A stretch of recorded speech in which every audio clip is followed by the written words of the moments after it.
কিন্তু দেখতে হবে এটা ফিজিবল কিনা, এটা কি আপনার আসলে অ্যাচিভেবল কিনা, আপনার কি ব্যাকগ্রাউন্ড এটা কি আপনার ইসের সাথে যায় কিনা আরকি। আপনার কি এই নিয়ে কোনো ফিজিবল স্টাডি আছে কিনা, ঠিক আছে? তো এইটা আপনার ডেফিনিশন হইতে পারে এক্সিস্টিং নলেজ কে আপনি এমনভাবে কাজ করবেন যেটা নিউ আর ক্রিয়েটিভ ওয়েতে সেটাকে ইউটিলাইজ করবেন। আবার হইতে পারে রিসার্চের এই যে generate new concept, new methodology, new understanding, okay? So this one also can be your, I mean, definition of the research, okay?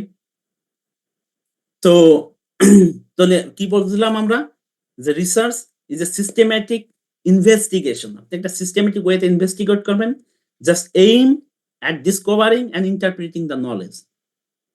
Interpreting the knowledge or discovering new knowledge, either new knowledge or existing knowledge, সেটাকে আপনি interpret করতেছেন, করে new একটা concept বের করতেছেন, অথবা সেটাকে কিভাবে আরো বেশি ইউটিলাইজ আরো ক্রিয়েটিভ ওয়েতে প্রেজেন্ট করা যায় সেটা করতেছেন। এটা হচ্ছে definition of research. But research, okay? Okay, so second, why research is important, okay? why আমরা কেন রিসার্চ করব, আমরা কেন রিসার্চ করব, যেটা হচ্ছে ডিপ সিক দিয়ে আপনাদেরকে উদাহরণ দিলাম। ডিপ সিক জাস্ট গত সপ্তাহে রিলিজ হয়েছে, ইউএস এর মাথা খারাপ হয়ে গেছে। Can you imagine within one night, within 1 or 2 days, okay, $600 billion, not টাকা, মার্কেট ডাউন, চায়নার ডিপসিক আবিষ্কারের কারণে। চ্যাটজিপিটি বিলিয়ন অ্যামাউন্ট ইনভেস্ট করছে চ্যাটজিপিটি আবিষ্কার করার কারণে। হাজার আপনারা যদি বুঝতে পারেন ইঞ্জিনিয়ারিং যা জিপিইউ ইউজ করছে, আর তারা 200 জিপিইউ ইউজ করছে এবং তাদের কয়েক মিলিয়ন টাকা খরচ হয়েছে এবং 6 মাসের পরিশ্রম ম্যাক্সিমাম। তারা এটা ক্লেম করছে এবং এটা ফ্রি, কারণ চ্যাটজিপিটি আপনার পুরো ভার্সন যদি ইউজ করতে চান আপনাকে টাকা পে করতে হবে, আর এটা কমপ্লিটলি ওপেন সোর্স, ওকে? তো এই কারণে মোটামুটি রিসার্চ কেন দরকার দেখেন। Research drive progress in science, humanities, technology. Mainly it enables to solve the problem or make the easy decision, okay? So এই কারণে definitely so solve the problem. যদি আমার এক্সাম্পল দেয়, আমি আমার example the problem related to computing, AI, computer vision. আপনি যদি electromagnetic, আপনার ইলেকট্রিক্যাল সিগন্যাল নিয়ে কথা বলবেন, আপনি যদি মেকানিক্যাল হন, আপনি যদি ম্যাথমেটিক্স এক্সপার্ট হন, কেউ দেখলাম যে এগ্রিকালচার ব্যাকগ্রাউন্ড, তাহলে আপনার প্রবলেম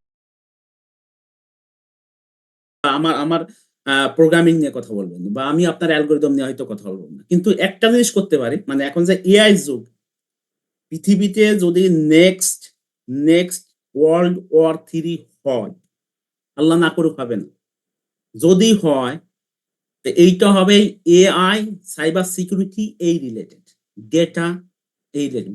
বিলিভ করেন যে এই মার্কেটে এরকম এক্সপান্ড হচ্ছে যে AI, cyber security, data science, cyber security another domain, হ্যাঁ, যে মোটামুটি কে কার ডেটা কতটা করতে পারে, নেগেটিভলি ইম্প্যাক্ট ফেলতে পারে, হ্যাকিং, ঠিক আছে, বা ইন্ট্রুশন, লুক লাইক দিস, ওকে? কিন্তু এআই এটা সেরকম পাওয়ারফুল, ঠিক আছে? তো নেক্সট ওয়ার্ল্ড ওয়ার 3 যদি হয়, এটা সিগনিফিকেন্ট ইম্প্যাক্ট হবে এআই রিলেটেড, ঠিক আছে?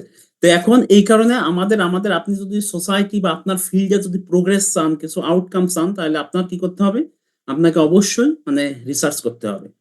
এখন রিসার্চ আমরা কি নতুন কিছু ইনোভেট করতে পারি, আমরা কিছু প্রবলেম সলভ করতে পারি, ইভেন আপনাদের ক্যারিয়ারও আপনারা উন্নত করতে পারেন রিসার্চের মাধ্যমে। আমি আপনাকে অনেক উদাহরণ দিতে পারি যে আপনি হয়তো নেক্সট কিছু স্লাইডে পাবেন আরকি, যে আপনার রিসার্চ নতুন এমন একটা আইডিয়া যেটা সুন্দর ওয়েতে আপনি প্রেজেন্ট করছেন, প্রুভ করছেন, এবং সেটা ইন্টারন্যাশনাল প্ল্যাটফর্মে আপনি প্রেজেন্ট করছেন অথবা পাবলিশ করছেন, সেই প্ল্যাটফর্ম যদি ওয়েল রিকগনাইজড হয়, আপনি কিছু বললেই তো আর সেটা মানে সেটা তো জাজ করতে হবে যে না আসলে এটা এই লজিকটা ঠিক আছে, তাই না? ইন্টারন্যাশনালি তারা মনে করেন যে আমি গেস্ট এডিটর জার্নাল, এই আমি তাইলে আমার এটা অ্যানালাইসিস করতে হবে, তুমি যে প্রপোজালটা দিছো যেটা ভ্যালিড করছো ওইটা কি মানে ঠিক আছে কিনা। এরপর আমি দেখলাম যে না মোটামুটি ভ্যালিড মনে হচ্ছে, ঠিক আছে, তারপরে আরো শেয়ার হওয়ার জন্য আমি কি করব, আরো 3 জন এক্সপার্টের কাছে এটা পাঠাবো। তাহলে আরো 3 জনের কাছে পাঠাবো, তারা তাদের ফিডব্যাক দিবে, দেওয়ার পর যদি দেখা যায় 3 জনই বলছে না এটা ঠিক আছে, আমাদের এক্সপেরিয়েন্স বা আমাদের অভিজ্ঞতায় এটা ঠিক আছে, বা তারা হয়তো কিছু সাজেশন দিবে, সেই সাজেশনের উপর ভিত্তি করে এই পেপারটা অ্যাকসেপ্ট করবো কি না করবো না, এই ডিসিশনটা নিতে হবে। বা further revision, major revision, minor revision করতে হবে কিনা, ঠিক আছে? সুতরাং আপনি যদি এই পথের ভিতর দিয়ে যান তাহলে আপনার ক্যারিয়ার সিগনিফিক্যান্টলি ইমপ্রুভ হবে। কেন? আপনি একটা রিসার্চ ল্যাবে কাজ করতে পারবেন। যেমন মনে করেন যে আমি যদি ওই বাকি ফান্ড গুলো ম্যানেজ করতে পারি তাহলে আমি হয়তো 3-4টা স্টুডেন্ট নিব খুব তাড়াতাড়ি, ঠিক আছে? তো এখন তার মানে কি আমি কি তখন দেখবো যে না, আপনি রিসার্চ এক্সপেরিয়েন্স আগে কি কিছু কাজ করছেন, করলে ভালো, ডেফিনেটলি ভালো, না করলে একটু কষ্ট হবে আপনাকে ট্রেন আপ করতে, কিন্তু করলে আপনার ইজি হয়ে যাবে। কারণ আপনি যখন মাস্টার্স পিএইচডি তে ইউএসএ বা অন্য কোথাও এপ্লাই করেন ফান্ডিং এর জন্য, যেটা আমাদের সেক্রেটারি জেনারেল বলছেন আর কি তার কথায়, হ্যাঁ, আপনি এপ্লাই করতে কি দেখবো, কি দেখে, মানে একজন প্রফেসর কি দেখে, তার কাছে তো হাজার হাজার, আপনি বিশ্বের প্রতিদিন অ্যাবাউট 8-10টা মেইল আসে। এখন চিন্তা করেন প্রতিদিন 8-10টা মেইল, 5 মিনিট করে টাইম, এটা তো আসলে ফিজিবল না, ঠিক আছে? একজন প্রফেসর অনেক কাজে ব্যস্ত থাকে, তার মনে করেন ক্লাস নিতে হয়, তার রিসার্চ মেন্টর করতে হয়, একাডেমিক মিটিং গুলো করতে হয়, তারপর বিভিন্ন ন্যাশনাল ইন্টারন্যাশনাল কনফারেন্সের অর্গানাইজেশনের সাথে জড়িত থাকতে হয়, ঠিক আছে? এখন প্রতিদিন ধরেন এরকম আছে একজন প্রফেসর হয়তো তার 100র মতো মেইল পায়, যে প্রসপেক্টিভ স্টুডেন্টরা মেইল করে, আমি আমি তোমার কাছে ফান্ড আছে কিনা, আমি মাস্টার্স করতে চাই, পিএইচডি করতে চাই তোমার আন্ডারে, ঠিক আছে? এখন এমন কিছু আপনার সিভি বা মোটিভেশনে বা ওই মেইলে থাকতে হবে যেটা ওই প্রফেসরকে অ্যাট্রাকটিভ করে, আই মিন মোটিভেট করে। ও তাইলে যে আপনার সে পজিটিভ, ওকে ঠিক আছে, তাহলে এই ক্যান্ডিডেটের সাথে আমরা যোগাযোগ করতে পারি। এ নিয়ে অনেক স্টোরি, অনেক কথা বলা যাবে, কিন্তু মেইন পয়েন্ট হচ্ছে, লং স্টোরি শর্ট হচ্ছে এটা, যে আপনার সিগনিফিক্যান্টলি রিসার্চ করলে আপনার ক্যারিয়ার সিগনিফিক্যান্টলি বেনিফিটেড হবে। আইদার আপনি ইন্ডিপেন্ডেন্ট রিসার্চ করেন, একটা পেপার পাবলিশ করেন, অথবা কারোর সাথে কোলাবোরেট করেন, যেটাই করেন না কেন আপনার ক্যারিয়ার বিল্ড আপ হবে, ঠিক আছে? তো এটা হইতে পারে একাডেমিক ক্যারিয়ার, ওই যে এটা হইতে পারে ইন্ডাস্ট্রিয়াল ক্যারিয়ার, হ্যাঁ? So so doesn't matter, but আপনার ক্যারিয়ার বেনিফিট হবে। রিসার্চ 2 প্রকার হইতে পারে, basic research, applied research, or experimental research, theoretical research, হ্যাঁ? আমি জাস্ট একটু, বিকজ আমার USA introduction to research and publication, সুতরাং আপনার নেক্সট ওয়ার্কশপ কালকে যেটা হবে, নেক্সট উইকে যেটা হবে, সেটা ডিটেইলস জানতে পারবেন, হ্যাঁ? বেসিক হচ্ছে বেসিক কোনো কিছু জানেন না, আপনি জানতেছেন, গুগল সার্চ হোক, বই পড়ে হোক, বা কারো কাছে যার কোনো সায়েন্টিফিক ব্যক্তির কাছে মোটামুটি শুনে হোক, হ্যাঁ? জানেন না, জানতেছেন, হ্যাঁ? কিন্তু এই জানাটা আবার মনে করেন যে কোনো ব্লগ থেকে জানলে সেটা আবার ভ্যালিড না। ব্লগ, উইকিপিডিয়া, হ্যাঁ, এগুলো আছে মানে ভ্যালিড সোর্স না, কারণ উইকিপিডিয়া আপনি চাইলেই মডিফাই করতে পারেন, কিন্তু একটা রিসার্চ পেপার যেগুলো পাবলিশ হয়েছে ওইটা আপনি চাইলেই মডিফাই করতে পারবেন। এই কারণে রিসার্চ আর্টিকেল, বুক, একটা বুক যেটা পাবলিশ হয়ে গেছে, তো এটা সারা জীবন থেকে যাবে, ঠিক আছে? সুতরাং এটা হচ্ছে ভ্যালিড সোর্স, আপনি কোনো কথা বলেন। সুতরাং বেসিক হচ্ছে আপনি just basic research six, I mean the knowledge for its own sake, driven by curiosity. Applied research হচ্ছে কোনো একটা পার্টিকুলার প্রবলেম পেয়ে গেছেন, সে প্রবলেমটা আপনার বেসিক নলেজ দিয়ে, আপনার স্কিল দিয়ে সলভ করছেন, এটা হচ্ছে অ্যাপ্লাইড রিসার্চ। এক্সপেরিমেন্টাল রিসার্চ হচ্ছে যে research involve actual experiment and observe based on the data. What is the scenario? For example, আপনি বলি COVID-19 এর যে ভ্যাকসিন আবিষ্কার হয়েছে, ভ্যাকসিন ল্যাবে কুড়িয়ে ফেলছে আর ডাইরেক্ট মনে করেন যে হিউম্যান বডিতে, আমাদের বডিতে পুশ করে দিছে, না, তা তো হয় নাই। কি হয়েছে? প্রথম আবিষ্কার করছে, দেখছে না এটা মোটামুটি মনে হচ্ছে কাজ করবে, বা যেভাবে তারা হাইপোথিক্যালি প্রুভ করছে এই ভ্যাকসিনটা কাজ করবে, অ্যানিমেলের উপর পুশ করছে, রাইট? অ্যানিমেল দেখছে না, অ্যানিমেল সুস্থ আছে, 10 দিন অবজার্ভ করছে, ঠিক আছে, তাহলে ঠিক আছে, 10 জন বা 15 জন মানুষের উপর ই করো, যদি তাদের কাছে কনসেন্ট নেও, যদি তাদের শরীরে কোনো ক্ষতি হয় আমরা দায়ী না, বা আমরা কিছু একটা কনসেন্ট ওই 15 জনকে রাজি করছে, দেখছে 15 জন থেকে ভালো রেজাল্ট পাইছে, ঠিক আছে, যা তাহলে 500 মানুষের উপর অ্যাপ্লাই করো। 500 মানুষের, this is the third, alpha, beta, gamma, then mass. 500 মানুষের অ্যাপ্লাই করছে, 499 জন বা 497 জন দেখছে যে না মোটামুটি সব ঠিক আছে, একজন একটু মাথা ঘুরছে বা জ্বর হয়েছে, বা 2-3 দিন ঠিক মতো খাইতে পারে নাই, কিছু সিমটম আসছে, ঠিক আছে না, অ্যাকুরেসি কত? 500 ভিতর 497, অ্যাকুরেসি 99.4%। নাও 10,000 মানুষের উপর অ্যাপ্লাই করো, কি হয়? এই 4টে স্টেজ পার করার পরেই তারপরে আমাদের হিউম্যান বডিতে আসছে। আপনি একটা জিনিস প্রুভ করলেই আপনি হয়তো সিওর যে এটা ঠিক আছে, কিন্তু এটা তো আপনার দেখতে হবে না আপনার জন্য সত্য কিন্তু অন্য সবার জন্য সত্য কিনা, এটা ইউনিভার্সাল কিনা। ঠিক আছে? তো এক্সপেরিমেন্টাল রিসার্চেস যেটা হচ্ছে আপনার actual experiment and observation based on the data. Theoretical research use mathematical model, the concept, abstract. Okay? So এ নিয়ে হয়তো অনেক পরের কোনো ওয়ার্কশপে আরো ডিটেইলস কথা বলা যাবে। তো রিসার্চটা কিভাবে শুরু হয়, রিসার্চ প্রসেসটা কি রকম? আপনি একটা প্রবলেম আইডেন্টিফাই করবেন। এটা হচ্ছে স্টেপ 1। হাইপোথেসিস, ওকে, যে প্রবলেমটা হলো এই প্রবলেমটার hypothesis develop a informed prediction what can be happen. Okay, একটা হাইপোথেসিস আপনি দাঁড় করান base on your skill, base on the literature support you. I mean the এই যে প্রবলেমটা আপনি পাইছেন এই প্রবলেমটাকে পৃথিবীর কেউ সলভ করে নাই, তাহলে আপনি জানবেন কি করে যে পৃথিবীর কেউ সলভ করছে কিনা বা এই রিলেটেড কোনো আলোচনা হয়েছে কিনা, এটা জানবেন কিভাবে? এটা হচ্ছে লিটারেচার রিভিউ থেকে। লিটারেচার রিভিউ নিয়ে দেখলাম একটা ওয়ার্কশপ আছে সম্ভবত নেক্সট উইকে। তো ওইখান থেকে আপনি শিওর হলেন যে এই প্রবলেমটা স্টিল কেউ সলভ করেন বা এটা খুবই ইম্পর্টেন্ট একটা প্রবলেম আমাদের জন্য বা আমাদের ফিল্ডের জন্য, আমার এগ্রিকালচারের জন্য, আমার ইলেকট্রনিক্স এর জন্য, আমার মেকানিক্যাল সিভিলের জন্য, আমার ম্যাথমেটিক্স এর জন্য, রাইট? প্রবলেমটা এখন সলভ, কিন্তু আপনি ফিল করতেছেন এটা ইম্পর্টেন্ট। তাহলে একটা আপনার উপরে একটা হাইপোথেসিস, এই প্রবলেমটা একটা প্রবলেম স্টেটমেন্ট দাঁড় করান, যেটাকে একটা রিসার্চ ফরমেশনে নিয়ে আসেন বা হাইপোথিক্যাল ফরমেশনে নিয়ে আসেন। পরবর্তী এটা কিভাবে এই প্রবলেমটা সলভ করবেন সেই ম্যাথোডোলজি স্টেপ বাই স্টেপ আপনি করেন। ম্যাথোডোলজি আপনার যদি এই ম্যাথোডোলজিটা বা রিসার্চ ডিজাইনটা ইমপ্লিমেন্ট করার জন্য কোনো ডেটা লাগে, সেই ডেটা আপনাকে কালেক্ট করতে হবে, অথবা যদি সিমিলার ডেটা অ্যাভেলেবেল মার্কেটে থাকে তাহলে তাদের কাছ থেকে পারমিশন নিয়ে আপনি হয়তো সেটা রিইউটিলাইজ করতে পারেন। তা সেই ডেটাগুলো ইন্টারপ্রেট করবেন, করবেন, এক্সপ্লেন করবেন, করে আপনি আপনার রেজাল্টটা দাঁড় করায় দেখবেন যে আসলে আপনি যেরকম চাচ্ছেন সেরকম হয়েছে কিনা। যদি না হয়, না হইতে পারে, যদি না হয় এটাও একটা রিসার্চ, আপনি প্রমাণ করছেন যে এই ওয়েতেই মেথড কাজ করেন। সবসময় রিসার্চ যে পজিটিভ হইতে হবে বা সাকসেসফুল হবে না, রিসার্চ সবসময় যে 100% অ্যাকুরেসি হইতে হবে না।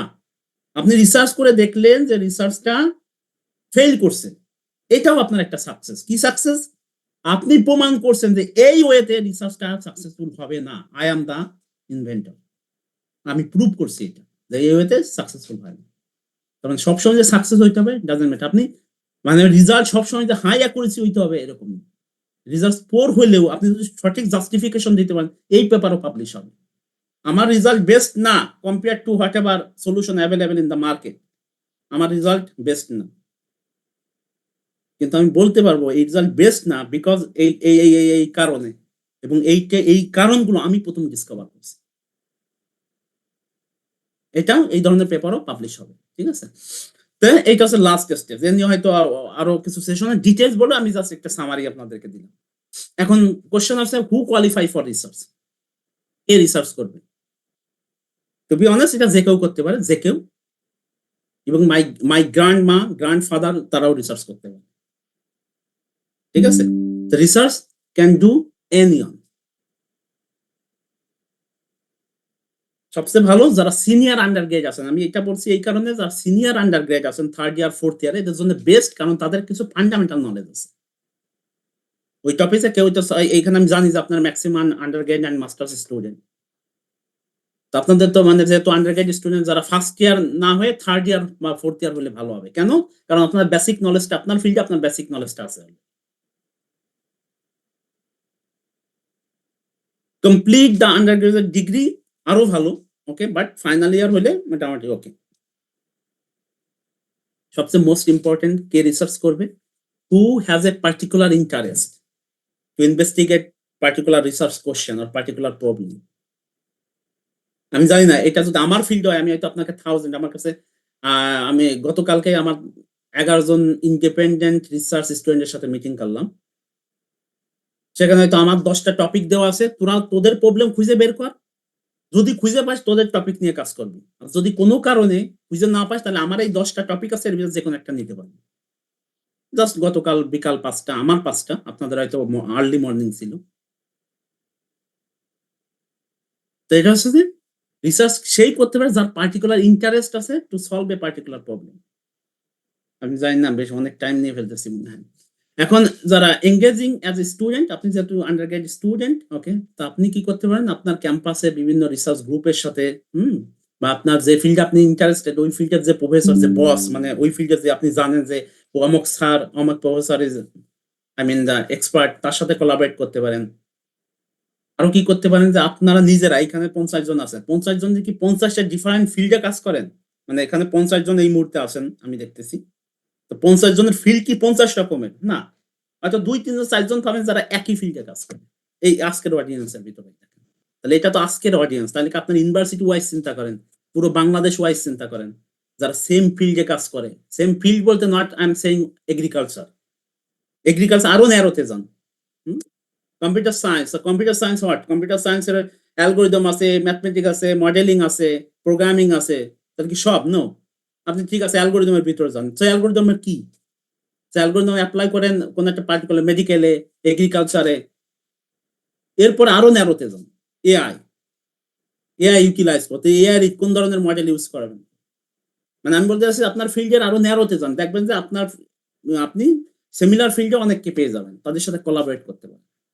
আর সবচেয়ে ভালো যে একজন মেন্টর রাখা। মেন্টর যারা হয়তো super experience on that field. আপনার প্রফেসর হইতে পারে, বা আপনাদের মোটামুটি অন্য ইউনিভার্সিটির প্রফেসর হইতে পারে, এবং ইন্টারন্যাশনালি যদি কেউ থাকে, আমাদের যে ভাইরা আছেন যারা যদি ওই ফিল্ডে কাজ করে তাদের সাথে কোলাবরেট করতে হবে। ঠিক আছে? So finding adviser, research group, ঠিক আছে? আর কোলাবোরেশন, ঠিক আছে? তো এইটার মাধ্যমে আপনারা এনগেজ থাকতে পারেন। ঠিক আছে? বা রিসার্চ কন্টিনিউ করতে পারেন। When should you do research? Okay? Anytime. Anytime. Okay? So but research is needed, okay? When you want to find something new about something that interests you. Okay? So this you can start anytime. Okay? Abul ভাই আমাকে একটু করে দিবেন যে আমি আর কত time আছে? আমার কিছু প্ল্যান আছে তো, বা হোস্টে যে আছেন। ভাই আমরা তো 9টা থেকে শুরু করেছি। প্রায় হ্যাঁ, আর 15-20 মিনিট কতক্ষণ আছে। 15-20 কতক্ষণ মিনিট। আছে? 15-20 মিনিট। ওকে, ওকে, ঠিক আছে। Okay, so where is good place to start the research? Okay, প্রথমে আপনি গুগল সার্চ দিয়ে শুরু করতে পারেন। Just Google general information. যে টপিকস আপনি জানতে চান ওই রিলেটেড ইনফরমেশন গুলো গেদার করতে পারেন, বেসিক নলেজটা আপনি নিতে পারেন। ঠিক আছে? তারপরে কি করতে পারেন, ওই রিলেটেড কিছু আর্টিকেল, একটা সায়েন্টিফিক আর্টিকেল আপনি পড়তে পারেন। প্রথম আছে জেনারেল নলেজটা নিলেন। দ্বিতীয়ত, যেহেতু আপনি ওই টপিকসটা সম্পর্কে একটা ধারণা পেয়ে গেছেন, আপনি কি করতে পারেন, সায়েন্টিফিক কিছু paper, research article, conference paper, even the book chapter, এইগুলো কিছু পিয়ার রিভিউ কিছু আর্টিকেল বের করতে পারেন, করে সেগুলো একটু পড়তে পারেন। পড়ে দেখতে পারেন যে আসলে আমি যে প্রবলেমের কথা চিন্তা করছি সে কি সিমিলার প্রবলেম কি সলভ করছে কিনা, বা সিমিলার কিছু রিসার্চ সে করছে কিনা। যদি না করে, অন্য ডাইমেনশনে করে, বুঝে গেলেন যে এই প্রবলেমটা সলভ হয় নাই। আর যদি সে সলভ করেও থাকে, তাও আপনি কি একটা বুঝবেন যে সে যে ওয়েতে সলভ করছে, আপনার থিঙ্কিংটা ডিফারেন্ট। তাহলে এখন দেখেন যে আপনি যে ওয়েতে চিন্তা করতেছেন সেইটা পারফরমেন্স বেটার হয় কিনা। পারফরমেন্স যদি বেটার নাও হয়, তাও আপনার একটা ভালো রিসার্চ আউটকাম আসবে। ঠিক আছে? তো এখন আপনি মনে করেন যে যে কোনো একটা টপিক চুজ করেন আপনার ফিল্ডে, selecting a good topic, but topic should be feasible. আপনি টপিক সিলেক্ট করলেন ট্রান্সপোর্টেশন নিয়ে, কেউ যদি এখানে অনার্স বা মাস্টার্স করেন, ট্রান্সপোর্টেশন। এখন আমেরিকা থেকে ঢাকা আমার যাইতে লাগবে মিনিমাম 21 ঘন্টা। মিনিমাম 21 ঘন্টা। আপনি তাহলে আমাকে একটা রিসার্চ টপিক বের করে দেন, যাতে আমি 1 ঘন্টায় আমার মাকে দেখতে যাইতে পারি। 1 ঘন্টা আমি আমার আম্মাকে দেখতে চাই ফিজিক্যালি। বাট আমি আমেরিকায়, আমার আম্মা মনে করেন যে ঢাকায়। একটা কিছু করেন, আপনি রিসার্চ একটা কিছু করেন। এখন আপনি এমন কিছু বলেন, হ্যাঁ আমি এমন কিছু একটা আবিষ্কার করব, বিদ্যুৎ গতিতে আপনি পৌঁছে যাবেন। এটা তো ফিজিবল না। আই মিন এটা তো আপনি প্রুভ করতে পারবেন না উইথিন আপনার যে টাইম লিমিট, বা উইথিন শর্ট টাইম, বা আপনি যদি আউটকাম তো পাবেন না। হয়তো এই ধরনের টেকনোলজি আসবে, আমি শিওর এই ধরনের টেকনোলজি, যদি আল্লাহ না করুক পৃথিবী ঠিক থাকে, এই ধরনের টেকনোলজি আসবে যে within 1 hour US to Dhaka.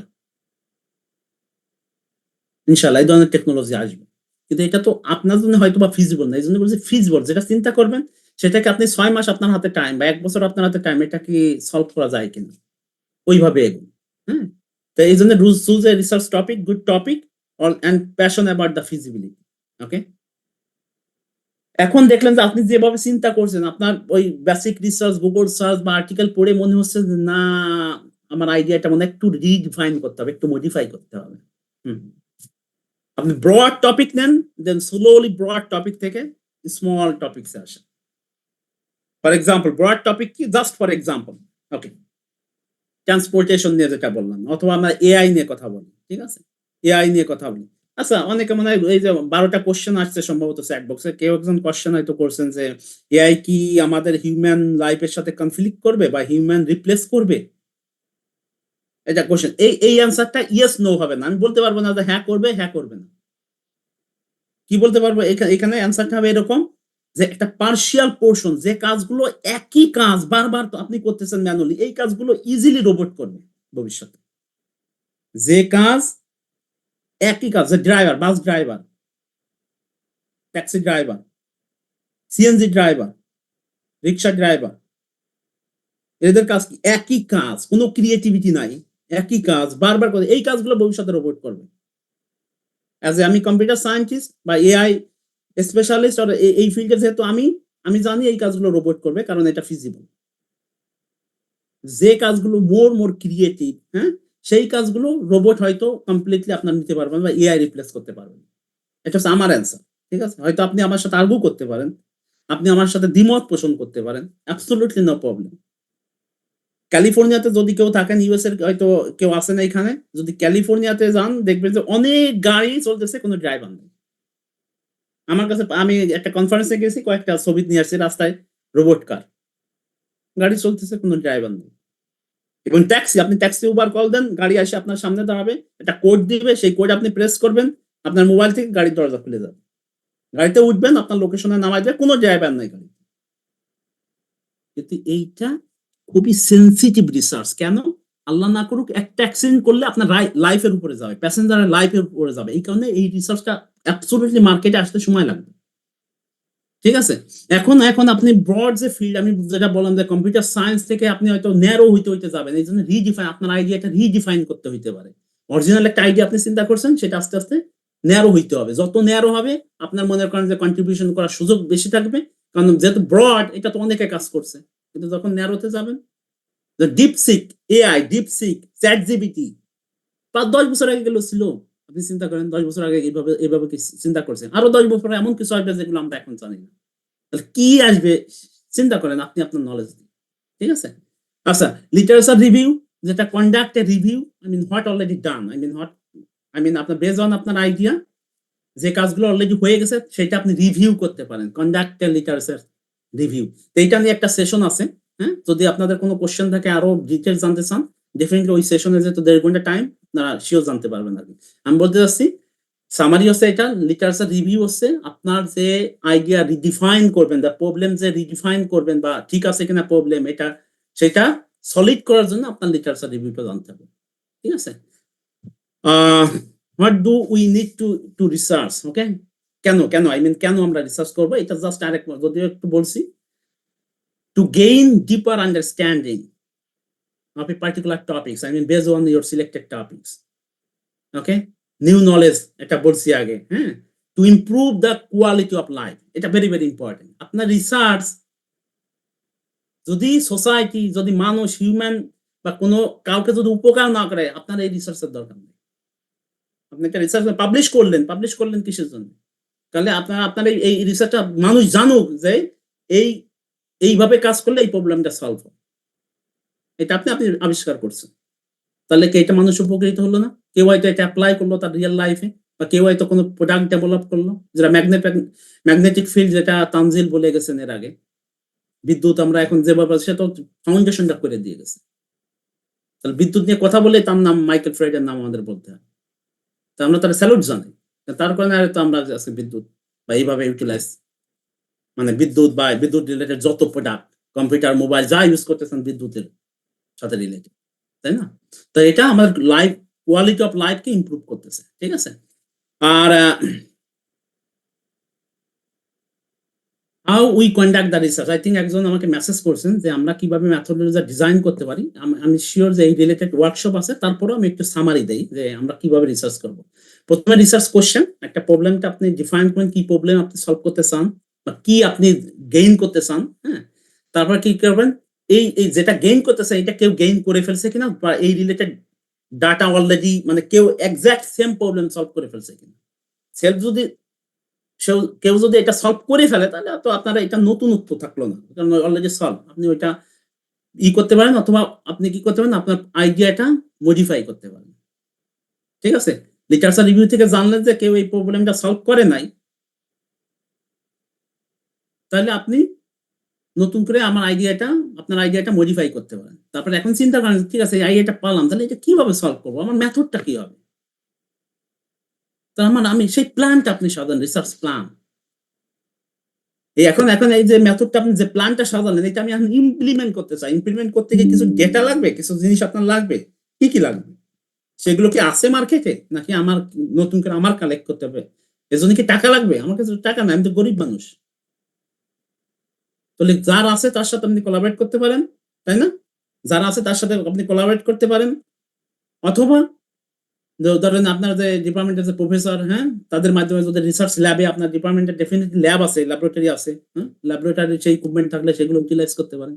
যদি ডাটা কালেক্ট করতে হয় তাহলে আপনি কালেক্ট করতে পারেন, আর কালেক্ট করে ইন্টারপ্রেট করে যে প্রবলেমটা আপনি সলভ করলেন, যা নলেজটা আপনি পেলেন, ওইটা আপনাকে এখন লিখতে হবে। সেটাকে বলি আমরা পাবলিক রিসার্চ আর্টিকেল, যেটা আমরা ভবিষ্যতে পাবলিশ করার চেষ্টা করি। ঠিক আছে, সবচেয়ে মনে রাখবেন এই পয়েন্টটা খুবই ইম্পর্টেন্ট, যে আমাদের সেক্রেটারি জেনারেল বলছেন যে কপি পেস্ট, হ্যাঁ, একাডেমিক অনেস্টি। ওকে, আপনি লেখেন নিজে, এটা কখনো কপি পেস্ট না।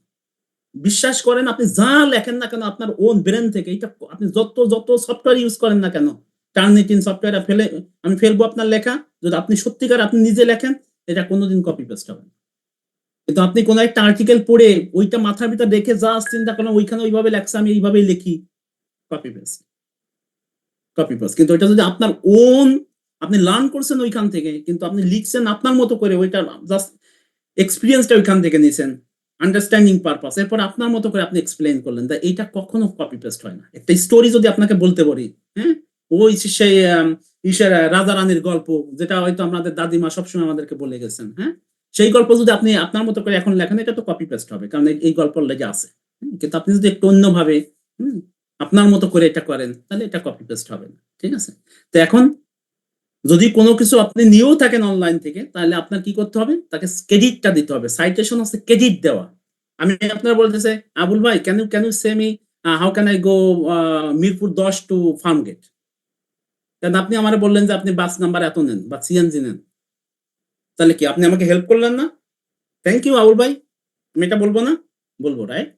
এক্স্যাক্টলি সেম কনসেপ্ট আছে, সাইটেশন আছে ইন রিসার্চ। আপনি যদি কোনো নলেজ কোনো আর্টিকেলের ভিতর থেকে পেয়ে যান, তাহলে সেই নলেজটা আপনি লিখতেছেন যে সামন এটা বলছে, তাহলে তারা সাইট করবেন না, বলবেন না যে আমি এই নলেজটা পাইছি অমুকের কাছ থেকে। তো এটাকে বলে সাইটেশন। এইটা নিয়ে একটা ওয়ার্কশপ আছে, সম্ভবত আমি দেখলাম, এটা নিয়ে একটা ওয়ার্কশপ আছে। প্লাগরিজম কপি করাই যাবে না, কিন্তু আপনি লার্ন করেন, এবার লেখেন আপনার মতো করে, যেটা আমাদের সেক্রেটারি জেনারেল বলছে, দেখলাম। ইথিক্যাল কনসিডারেশন, কোন হিউম্যান সাবজেক্ট নিয়ে যদি কাজ করতে চান, একজন মানুষ নিয়ে কাজ করতে চান, এখন হিউম্যান ইনভলভ আপনার রিসার্চের ভিতরে, তাহলে কিন্তু এখানে ব্যাপার আছে। এইখানে যদি আপনি ইথিক্যাল কনসিডারেশন না করেন, এই পেপার পৃথিবীর কোথাও পাবলিশ করতে পারবেন না। যদি ইথিক্যাল অ্যাপ্রুভাল আপনি না, পৃথিবীর কেউ কিন্তু এই পেপার দিবে না। যদি হিউম্যান বডি বা হিউম্যান ডাইরেক্ট ইনভলভ থাকে আপনার রিসার্চে, হিউম্যান সাবজেক্ট, তাহলে আপনার ইথিক্যাল একটা অ্যাপ্রুভাল নিতে হয়। এটা হয়তো যারা লাইফ সায়েন্সে আছেন, এখানে বায়োলজি টায়োলজি, এরা মনে হয় বায়োলজি জুওলজি, আপনারা মনে হয় এগুলো জানেন, যে হিউম্যান ই থাকলে, যেমন কোভিড-19 এর ভ্যাকসিন, যে 15 জনের ভ্যাকসিন দিছে, আমি যে উদাহরণটা দিলাম, যে টেস্ট করার জন্য ওদের কাছ থেকে অ্যাপ্রুভাল নেও, এবং এটা ওদেরকে বলতে অ্যাপ্লাই করতেছে হায়ার ম্যানেজমেন্টের কাছ থেকে অ্যাপ্রুভাল। ঠিক আছে, এই অ্যাপ্রুভাল না নিলে এটা কখনো এই ভ্যাকসিনটা ব্যান হয়ে যেত। ঠিক আছে, তো এটা হচ্ছে জাস্ট মনে করেন যে ইথিক্যাল বিষয়।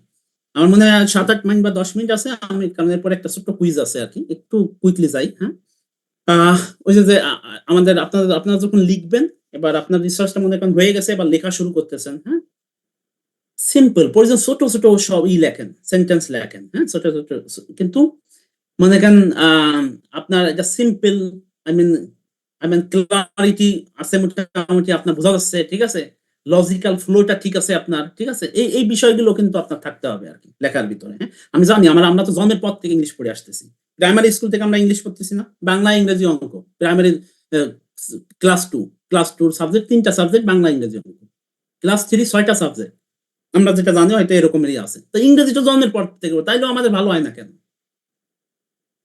আমরা তো জন্মের পর থেকে ইংরেজি শিখতেছি।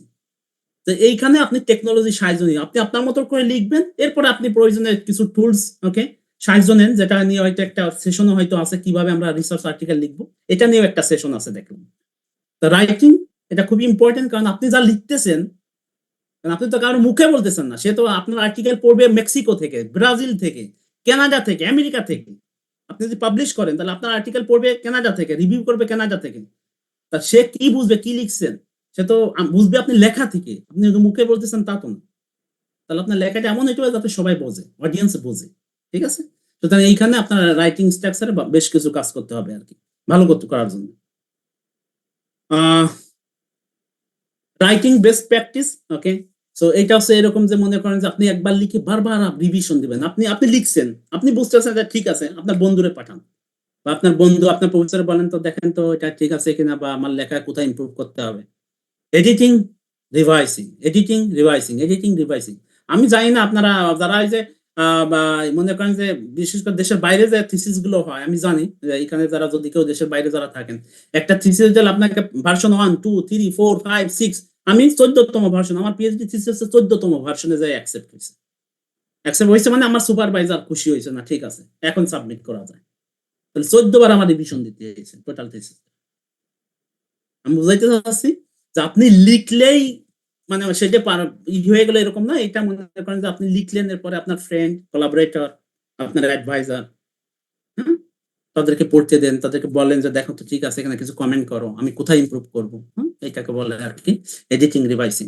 এবং এটা আপনাকে কন্টিনিউয়াসলি করতে হবে। এছাড়াও আরো কিছু বিষয় আছে, crafting title, abstract is summary. আপনি প্রথমে কোন একটা আর্টিকেল লিখতে হলে আপনাকে সামারিটা দিতে হয়, দিয়ে আপনার তারপর শুরু করতে হয় ইন্ট্রোডাকশন, লিটারেচার রিভিউ, ঠিক আছে।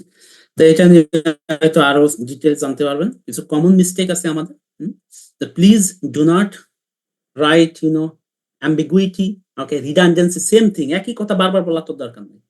অনেকে আমরা করি, এবং আমার একটা পিএইচডি স্টুডেন্ট ছিল যে প্রথমে এই ভুলটা অনেক করতো, এক কথা বলে আসছো, আবার তুমি সে একই কথা বলতেছো, তা তো বলছো রে ভাই, তুমি আবার বলতেছো, রিপিট করলে কি হয়, আমাদের কন্টেন্ট বাড়ে, এক পাতার জায়গা 2 পাতা হয়ে যাবে, এটা কারণ আমি রিপিট করতেছি, কিন্তু রিডান্ডেন্সিটা আপনার কমাইতে হবে, রিপিট করার দরকার নেই, ঠিক আছে। তা আবার আবার পোর সাইটেশন প্র্যাকটিস, আপনি কারোর সাইটেশন করলেন, কারো রেফারেন্স পড়ে কারো রেফারেন্স ইউজ করছেন কিন্তু সাইটেশন দেন নাই, অথবা পোর সাইটেশন করছেন, এটা ভালো লক্ষণ না। আমরা এডিটর বা আমরা যারা মনে করেন যে জার্নাল পাবলিশ করি, হ্যাঁ, দেখবেন যে সব কমেন্ট এইগুলো যদি ভুল হয় তাহলে পেপারগুলো অ্যাকসেপ্ট হয় না আর কি। আচ্ছা, আমি একটু আর তো 5-10 মিনিট আছে আমার কাছে, 5-10 মিনিটও না, 5 মিনিট 7 মিনিট। আচ্ছা, আমি একটু কুইকলি যাই, স্কিপ করলাম আর কি। এখন সারা পৃথিবীতে মনে করেন যে আপনার একটা জার্নাল, আমরা একটু পাবলিকেশনের দিকে যাচ্ছি, যে আমরা কেন জার্নাল গুলো মনে করেন, কিছু জার্নাল আছে হাই ইম্প্যাক্ট, আইনস্টাইন যেখানে পাবলিশ করছে নেচার, ম্যাক্সিমাম পাবলিশ ওইখানে আর কি। তো নেচারের পাবলিকেশন গুলো কিভাবে এটা র্যাঙ্ক করে কিভাবে, যেমন পৃথিবীতে আমরা বলি যে আমেরিকা, চায়না, জাপান উন্নত দেশ, আমরা গরিব দেশ বা মডারেট দেশ, এটা কি বেস কি, কিসের উপর ভিত্তি করে এই কথাটা বললেন? তাহলে সিমিলারলি মানে সেম কনসেপ্ট, হ্যাঁ, একটা জার্নাল পাবলিকেশন ওদেরও কিছু র্যাঙ্ক আছে, হ্যাঁ। তো এই র্যাঙ্ক গুলো বোঝা যায় 3টা ক্যাটাগরির। ইম্প্যাক্ট ফ্যাক্টর, এখন প্রশ্ন করতে ইম্প্যাক্ট ফ্যাক্টর কি, হ্যাঁ, you see the measure the frequency of citation, একটা জার্নাল যদি আপনি সাইট করেন, একটা জার্নাল যদি অনেক সাইট হয়, তার মানে ওই জার্নালটা হাই কোয়ালিটি, বা ওই জার্নালটা মনে করেন ইউজফুল, বা সোসাইটিতে বা আদার রিসার্চার সেই অনেক ইউজ করছে, তার মানে এটা ইম্প্যাক্টটা হাই, ঠিক আছে। আবার এইচ ইনডেক্স, এইটাও একটা টার্ম, ওকে, এই টার্ম থেকে বোঝা যায় একটা জার্নালের র্যাঙ্কিংটা কত। আর স্কপার্স কোয়ার্টাইল থেকেও বোঝা যায় একটা জার্নালের। তো এটা নিয়ে কথা বলতে গেলে আমার মনে হয় যে আরো আধা ঘন্টা মিনিমাম লাগবে, তা এটা নিয়েও আমার মনে হয় একটা which journal we will select, I mean এটা নিয়ে একটা সেশন আছে আপনাদের, দেখলাম আর কি, হ্যাঁ।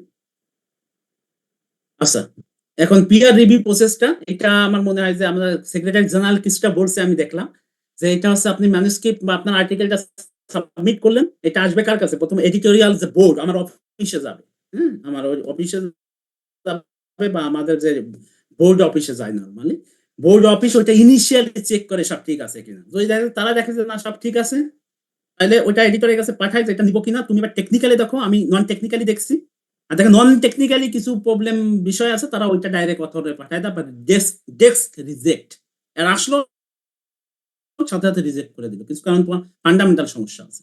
তুমি বলছো হিউম্যান সাবজেক্ট নিয়ে কাজ করছো, কিন্তু তোমার কনসেন্ট নাই, ডাইরেক্ট রিজেক্ট, ডেস্ক রিজেক্ট, বুঝতে পারছেন? কিন্তু সব ঠিক আছে, কিন্তু টেকনিক্যাল বিষয় তো অফিস থেকে বুঝবে না, ওরা এই জন্য এক্সপার্টের কাছে পাঠায়, এডিটরের কাছে পাঠায়।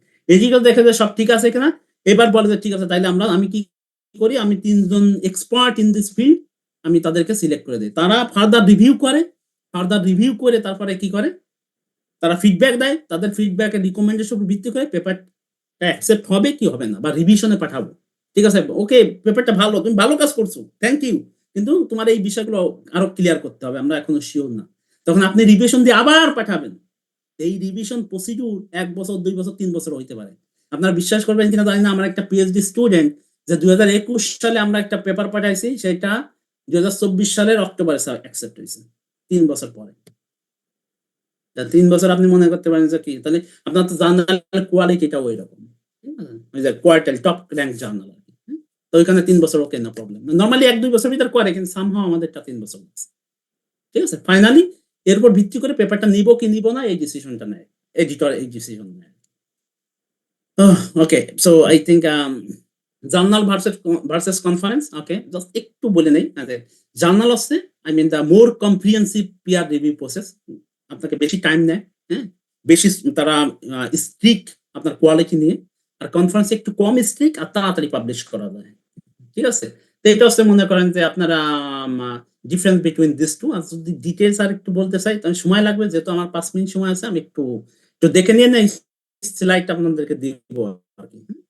সারা পৃথিবীতে এখন সায়েন্স এন্ড টেকনোলজিতে কারা টপ র্যাঙ্ক? দেখেন, 1 নম্বর আমেরিকা, 2 নম্বর China, Germany, France, Japan, UK, Canada, South Korea, Australia, Switzerland, top 10 হচ্ছে এরা। এটা সম্ভবত ইন্ডিয়া আশেপাশে কোথাও আছে, এই আশেপাশে কোথাও হয়তো এরকম হইতে পারে, কারণ এটা আগে আমার নেওয়া। What about Bangladesh? বাংলাদেশের ranking I think around 50-60 overall. Okay, ঠিক আছে, তো এইটা আমি জাস্ট একটু কুইকলি এখান থেকে আপনাদেরকে দেখাবো, যেহেতু আমি প্র্যাকটিক্যাল ডেমনস্ট্রেশন বলছি, আমি একটু দেখাই দিই আপনাদেরকে। আর সেশনটা যেহেতু রেকর্ড হচ্ছে, মনে হয় অনেকের জন্য ভালো হবে আর কি। 10 মিনিট সময় নেই। ওকে, এই দেখেন র্যাঙ্কিংটা আপনাদেরকে এখান থেকে দেখায়। আপনারা কি দেখতে পাচ্ছেন? মানে আই মিন আমার স্ক্রিন? জি ভাই, দেখা যাচ্ছে। আচ্ছা, এইখানে দেখেন কান্ট্রি র্যাঙ্কিং। হ্যাঁ, কান্ট্রি র্যাঙ্কিং সীমাগো, আমি স্কোপাস থেকে র্যাঙ্কিংটা বের করতেছি। এটা 3টা ওয়েতে র্যাঙ্কিং বের করতে পারেন, 3টা এজেন্সি থেকে। একটা আছে স্কোপাস, এটাও পপুলার। এখন কোন ক্যাটাগরিতে ওভারঅল যদি বলেন, তাহলে আমেরিকা 1 নম্বর, 2 নম্বর চায়না, 3 নম্বর ইউকে, 4 নম্বর জার্মানি, যেটা আমি বললাম। কিন্তু ইন্ডিয়া দেখেন, কারণ আমার ওই স্ক্রিনশটটা নেওয়া আগে, ঠিক আছে, এখন ইন্ডিয়া 6 নম্বরে চলে আসছে। ফ্রান্স, কানাডা তারা পিছিয়ে গেছে, ঠিক আছে। সাউথ কোরিয়া ছিল আগে, এইদিকে ওভারঅল এরা একটু পিছিয়ে গেছে আর কি। হ্যাঁ, বাংলাদেশ কোথায়?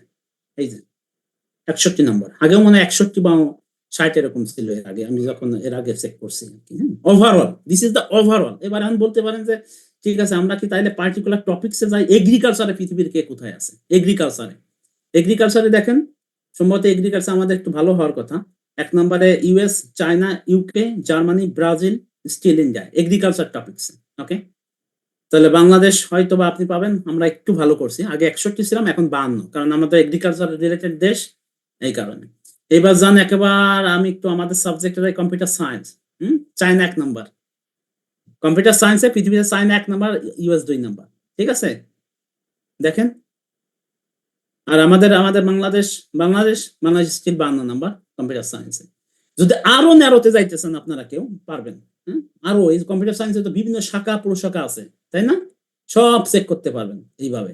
তো এইটা একটা, ইভেন আপনি হোল ওয়ার্ল্ড অথবা পার্টিকুলার এশিয়ার ভিতরে কে কি, এশিয়ার শুধুমাত্র এশিয়াটিক রিজন, এশিয়াটিক রিজনের ভিতর দেখেন চায়না 1 নম্বর, 2 নম্বর জাপান, 3 নম্বর ইন্ডিয়া, 4 নম্বর কোরিয়া। এশিয়ার ভিতরে আমরা কয় নম্বরে আছি? 13 নম্বর। কোন ফিল্ডে? কম্পিউটার সায়েন্সে, অনলি কম্পিউটার সায়েন্স। ঠিক আছে, তো এইটা একটা ওয়ে। আর একটা ওয়ে আপনাকে দেখে এখানে আপনারা এইভাবে যাইতে পারেন, ইভেন আপনারা জার্নাল র্যাঙ্কিংও করতে পারেন। জার্নালের র্যাঙ্ক পৃথিবীর সবচেয়ে ভালো জার্নাল কম্পিউটার সায়েন্সে কে আছে দেখি? পৃথিবীর ভিতরে জার্নালের র্যাঙ্ক 1 নম্বর আছে এটা। দেখছেন ইম্প্যাক্ট ফ্যাক্টর? আপনারা যদি ইম্প্যাক্ট ফ্যাক্টর শব্দটা বুঝে থাকেন, হ্যাঁ, তাহলে আপনারা দেখবেন যে ইম্প্যাক্ট ফ্যাক্টর এইখানে এই যে এই র্যাঙ্ক দেখে আর কি, হ্যাঁ, SJR র্যাঙ্ক, ওকে, কোয়ার্টাইল 1 1 নাম্বার, এরপরে এই 2 নাম্বার যান। তার মানে আমরা যদি এইখানে একটা পেপার কম্পিউটার সায়েন্সের স্টুডেন্ট পাবলিশ করতে পারেন, আপনার ক্যারিয়ার সেট হয়ে যাবে। কারণ এই একটা জার্নাল দিয়ে আপনাকে সবাই সবাই মনে করেন যে রিক্রুট করা শুরু করে। আরে আপনি তো মনে করেন আপনার ব্যাকগ্রাউন্ড বা অ্যানালাইসিস বা স্কিল বা রিসার্চ রিলেটেড যে হাঙ্গ্রিনেস, এটা তো সেই মাপের।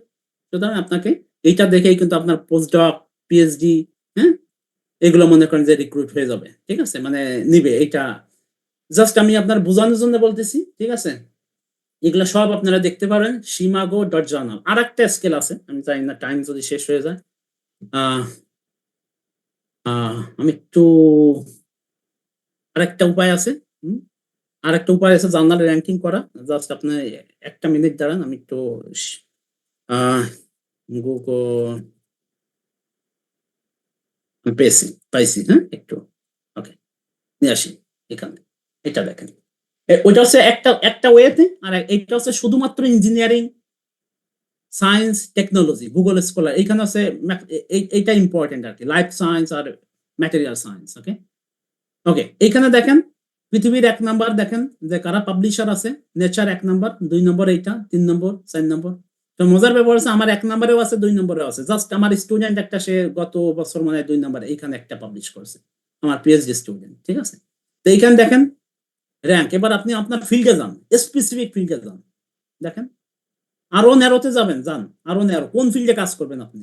কম্পিউটার সায়েন্স বুঝলাম, ইঞ্জিনিয়ারিং, কম্পিউটার সায়েন্স, কোন biomedical, chemical, civil, go whatever you want, check it, which one is the best.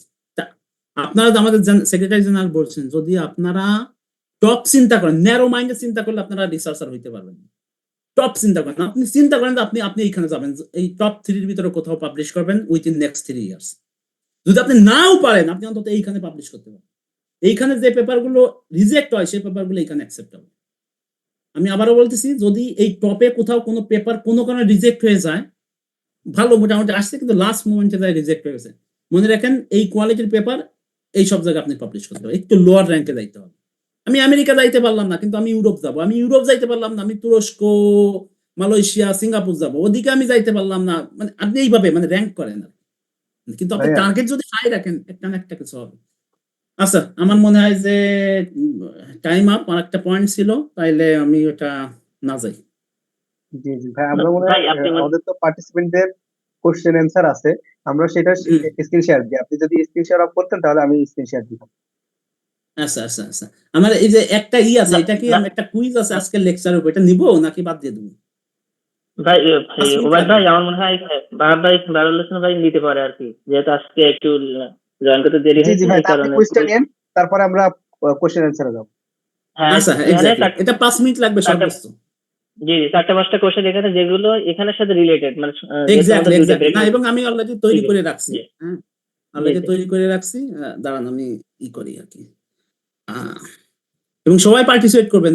আমি হোস্ট যারা আছেন আপনারা মজা চলে করতে পারেন, আমি জানি সবগুলো আপনারা জানেন, তারপর মজা করে করতে পারেন আর কি, জাস্ট অ্যাজ এ অ্যাক্টিভিটি। ওকে, এই অ্যাক্টিভিটি গুলো রাখলে, যেহেতু এক ঘন্টা লেকচার, তো এটা আমার মাথায় আসছে হয়তো কি ব্যাপার, তারা তো বোর হয়ে যাইতে পারে। এই কারণে আমার এই কুইজটা আমি জাস্ট রাতেই করছি আর কি, জানার পর যে আমার সেশনটা 1 ঘন্টার বেশি। আচ্ছা, একটু কেয়ারফুলি দেখেন, একটা কম্পিটিশন। আমি যেহেতু সময় কম আমাদের, আমি 15 সেকেন্ড টাইম দেবো অ্যান্সার করার জন্য। 15 সেকেন্ড টাইম দেবো একটা কোশ্চেন অ্যান্সার করার জন্য, কিন্তু কন্ট্রোল করব আমি এখান থেকে। আনটিল আপনারা শিওর যে সবাই রেডি, তখন আমি শুরু করবো আর কি। হ্যাঁ, তা আমি মনে করেন যে 8টা কোশ্চেন আছে, 8টা কোশ্চেন 15 সেকেন্ড করে। 15 একটু কম হয়ে যায় মনে হয়, 20 সেকেন্ড থেকে। 20 সেকেন্ড একটা কোশ্চেন। হ্যাঁ, তা আপনার সেম ওয়েতে আইদার আপনি কিউআর কোড স্ক্যান করেন, অথবা এই ওয়েবসাইটে যান, গেলে এইটা দেখতে পারবেন, কিন্তু এখনই শুরু করতে পারবেন না আনটিল আমি শুরু না করি, কারণ কন্ট্রোল করবো আমি। হ্যাঁ, তো এখন এইটা করে দাঁড়ান, প্রত্যেকটা কোশ্চেনের সঠিক অ্যান্সার করতে বলে 1000 পয়েন্ট, কিন্তু আপনি যদি সঠিক answer as soon as possible করেন তাহলে 1000 পয়েন্টের 1000ই পাবেন, কিন্তু সঠিক অ্যান্সার দিছেন কিন্তু লাস্ট মোমেন্টে যায় তাহলে একটু পয়েন্ট কম দিবে আপনাকে, ঠিক আছে? কিন্তু আজকে যে কোশ্চেন, যে পয়েন্টগুলো, যে 8টা কোশ্চেন আছে এখানে, মাল্টিপল চয়েস কোশ্চেন, 8টা কোশ্চেনই whatever I discuss related. যদি আপনি মনোযোগ দিয়ে শুনে থাকেন বা বুঝে থাকেন বা কোন বিষয়ে আমরা কথা বলছি, তাহলে আপনি অ্যান্সার করতে পারবেন। আর যদি খারাপ অ্যান্সার করেন, ডাজেন্ট ম্যাটার, আপনি যদি 8টাই রং করেন তাও কোনো সমস্যা নেই। এটা হচ্ছে জাস্ট একটা activity, classroom activity or whatever you can say, research activity or আপনার আন্ডারস্ট্যান্ডিংটা বোঝার জন্য, ঠিক আছে? তাই আপনি ডাইরেক্ট কম্পিউটার থেকে, যদি মোবাইল ফোন না থাকে, ডাইরেক্ট এইখানে যাইতে পারেন, এই লিঙ্কে আপনি এটা টাইপ করলেই চলে আসবেন এইখানে, অথবা কিউআর কোড, ওকে, কিউআর কোড স্ক্যান করে দাঁড়ান, এটা দেখতে পারবেন, এবার দাঁড়ায় থাকেন। ওকে, তাহলে আমরা যাই। হ্যাঁ,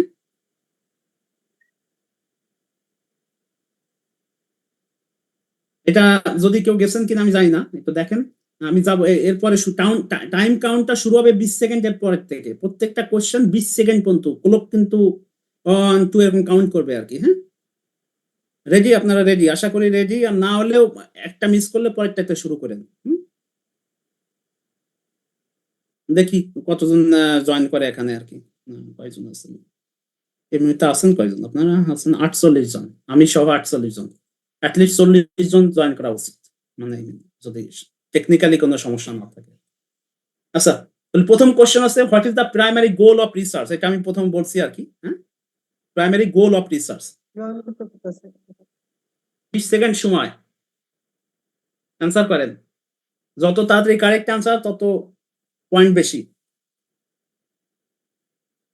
13 14 15 জন 16 জন 17 জন 18 জন 18 জন অ্যান্সার করেছে। 5 সেকেন্ড সময় আছে। 4 3 2 1।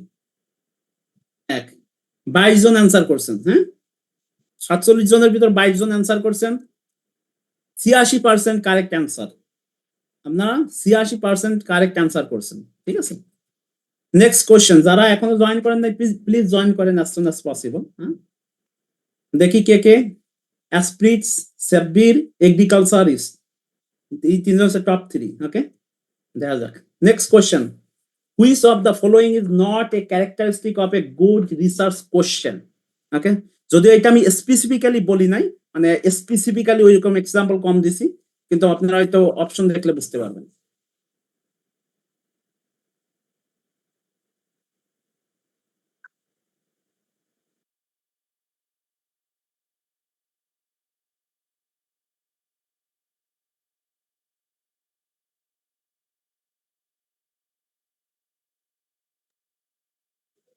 কতজন?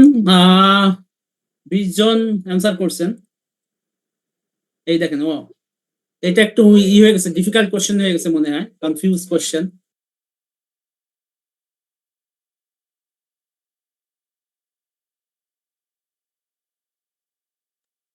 ওকে, আমি বলছি নট এ ক্যারেক্টারিস্টিক। হ্যাঁ, এই কারণে মনে হয় কনফিউশন হয়ে গেছে, কোনটা ক্যারেক্টারিস্টিক না ভালো একটা রিসার্চ কোশ্চেন। আপনি যদি কিছু ভ্যাগু এমন কিছু কোশ্চেন করেন যেটা আসলে ক্লিয়ার না, তাহলে এটা ভালো কোশ্চেন হলো না।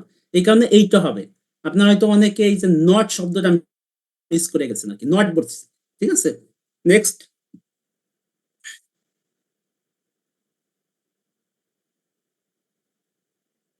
What is the first step in the research process? এটা বলছি ক্লাসে, আই মিন আমার প্রেজেন্টেশন আমি বলছি। হ্যাঁ, what is the first step?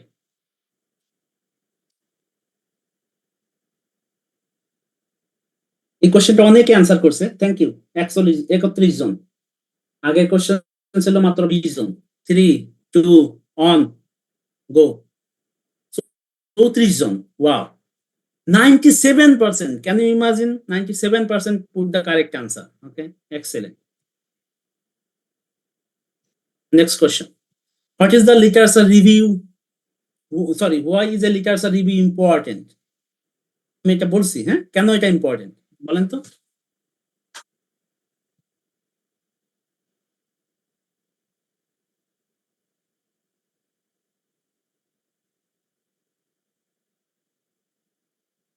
6, 5, 4, 3, 2, 1. 35 জন আপনি করছেন। Thank you. দেখেন, to understand the existing research and identify the research gap. 89% student, or sorry, the audience correct here.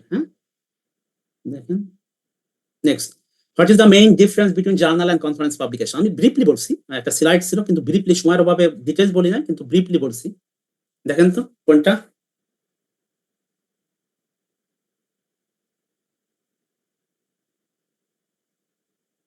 এটা হয়তো অনেকে যদি যেহেতু পাবলিশ হয়তো করেন নাই বা আমি ব্রিফলি বলছি, অনেকে রং করতে পারেন, কিন্তু না প্রবলেম, সবাই রং করলেও সমস্যা নেই।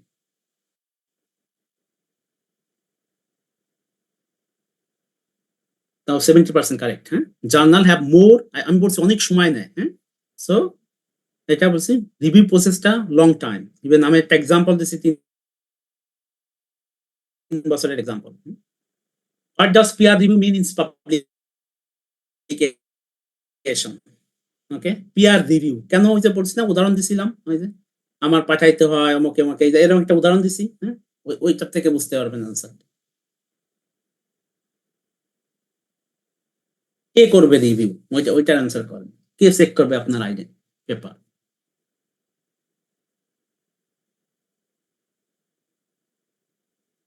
Three, two, one. ঠিক আছে, এক্সপার্ট করবে, আপনার ফ্রেন্ডও না, আপনার প্রফেসরও যে কারণ সে না, ফ্যামিলি মেম্বার তো ডেফিনেটলি না। এক্সিলেন্ট। আর দুইটা কোশ্চেন আছে। Okay, what does impact factor measure? Okay, impact factor এই শব্দটা মানে লাস্ট একটা স্লাইডে বলছি আর কি। ইম্প্যাক্ট ফ্যাক্টর, জার্নালে ইম্প্যাক্ট ফ্যাক্টর বলতে আমরা কি বুঝি?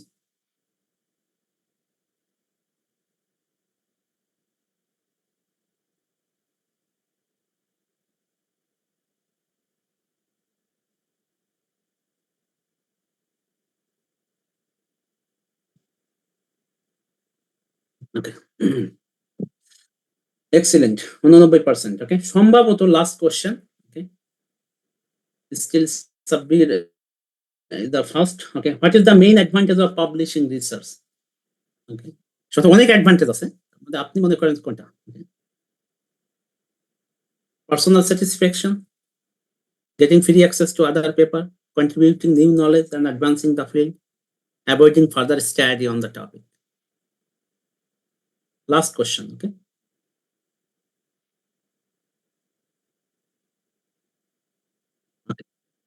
so time up, and I think this one is the last. Contributing new, 91% of you made the correct answer. Thank you. So we must congratulate Sabir, Rafid, and guest 974. Okay, our monitors Sabir and Rafid made all question correct. Okay, based on the score, because 8,000 of আপনার score, তারা more than 7,000. That means definitely they made all question correct. And I'm not sure guest he made any question. I think guest also made all question correct based on my understanding. So this is the top. Okay. এক minute দেন, এক minute close করে দেন, 1 minute. Okay, thank you. মোটামুটি thank you. এটা হচ্ছে আপনার just activities. ওকে, আমার শেষ হয়ে গেছে মোটামুটি, আমার মনে হয়। হ্যাঁ ঠিক আছে, ঠিক আছে। আর ওই যে এখন অ্যাটেন্ডেন্স দিতে হবে আর কি, অ্যাটেন্ডেন্স, এটার মাঝে অ্যাটেন্ডেন্স হবে, 2-1টা কোশ্চেন থাকে। আর ওনারা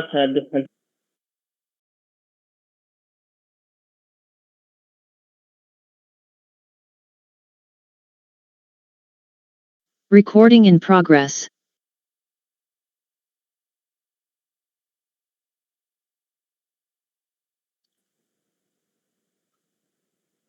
আসসালামু আলাইকুম। হুসাইন ভাই, আপনি অ্যাটেন্ডেন্স শিটটা একটু দিয়ে দেন। প্রিয় ভাইরা, যারা উপস্থিত আছেন পার্টিসিপেন্ট ভাইরা, আপনারা অ্যাটেন্ডেন্সটা দিয়ে দিবেন। জিপিও ভাইরা, আমাদের মাঝে ডক্টর বাহারুল ইসলাম ভাই উপস্থিত আছেন। ভাইয়ের কাছে যদি কোনো কিছু জানার থাকে, জাস্ট 1 থেকে 2টা তাহলে করতে পারেন, হ্যান্ড রেজ করবেন।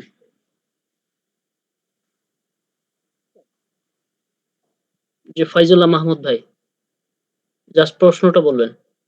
আসসালামু আলাইকুম ভাই। ছোট্ট একটা প্রশ্ন ছিল। আমি ইসলামিক স্টাডিজ থেকে ঢাকা ইউনিভার্সিটিতে অনার্স মাস্টার্স করেছি। আমি একটা রিসার্চ করতে চাই, মানে আমার টপিকটা নিতে চাই এটা যে Quranic indication in science and technology. এক্ষেত্রে কি সায়েন্স অ্যান্ড টেকনোলজি রিলেটেড আমাকে খুব বেশি জানাশোনা লাগবে কিনা? এটা একটু জানতে চাচ্ছিলাম।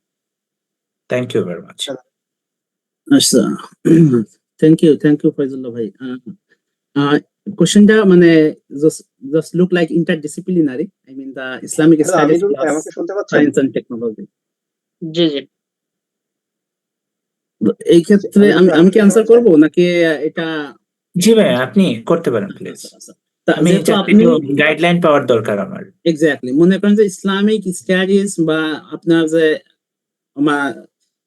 ইসলামিক স্টাডিজ এই টপিকটা আপনি অ্যাপ্লাই করবেন বা এই টপিকটা ইউটিলাইজ করবেন সায়েন্স এন্ড টেকনোলজি দিয়ে, ফর এক্সাম্পল এআই দিয়ে, হ্যাঁ, তাহলে হ্যাঁ Yes. আপনার এই ক্ষেত্রে কিছুটা নলেজ তো আপনার থাকতে হবে। আই মিন যেহেতু আপনি ম্যাটেরিয়ালস ইউজ করতেছেন এআই, কিন্তু অ্যাপ্লিকেশনটা আপনি আপনার ফিল্ডে, সুতরাং আপনার কি ম্যাটেরিয়ালস ইউজ করতেছেন সে এই ম্যাটেরিয়ালস রিলেটেড আপনার একটা ধারণা থাকা লাগবে। হ্যাঁ, তবে সবচেয়ে মজার ব্যাপার হচ্ছে যে আপনি এই কাজটা খুবই ভালো হয় যদি আপনি এই কাজটা কোলাবোরেটিভলি করেন। কোলাবোরেটিভলি মানে আপনি আপনার ফিল্ডে বেশি ইমফাসিস করবেন আর আরেকজনের সাথে কাজ করবেন যে কম্পিউটার সায়েন্স বা টেকনোলজি বা এআই রিলেটেড এক্সপার্ট। তাহলে কি হবে, সে নেবে ম্যাটেরিয়াল, সে তার সাইডে এফোর্ট দেবে, আপনি আপনার সাইডে এফোর্ট দেবেন, কিন্তু মার্চ টুগেদার যখন করবেন একটা ভালো একটা আউটকাম বেরোবে।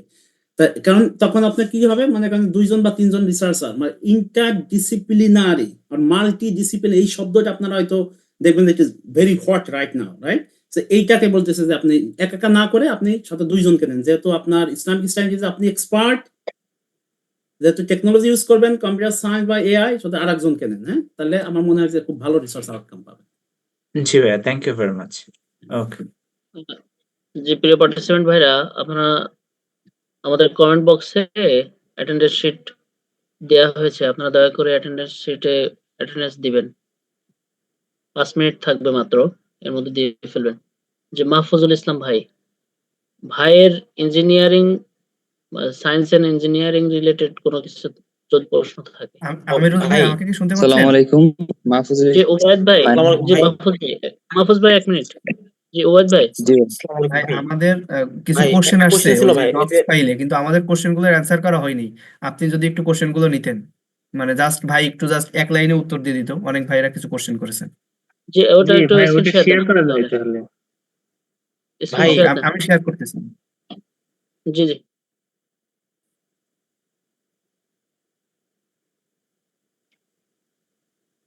আসসালামু আলাইকুম ভাই, রেজিস্ট্রেশন আইডিটা তো মনে নাই ভাই, মানে এখন ভাই কিভাবে ভাই? আপনার রেজিস্ট্রেশন আইডি তো এই যে 20160002, এটা কি? এটা ভাই আমার ক্লাসের মানে রোল নাম্বার ভাই, এটা ভাই রেজিস্ট্রেশন আইডি না। ওটা হুসাইন ভাইয়ের সাথে যোগাযোগ করবেন আপনি আগামীকালকে। ওকে ভাই। জুবাইদ ভাই, আপনি স্ক্রিন শেয়ার দেন।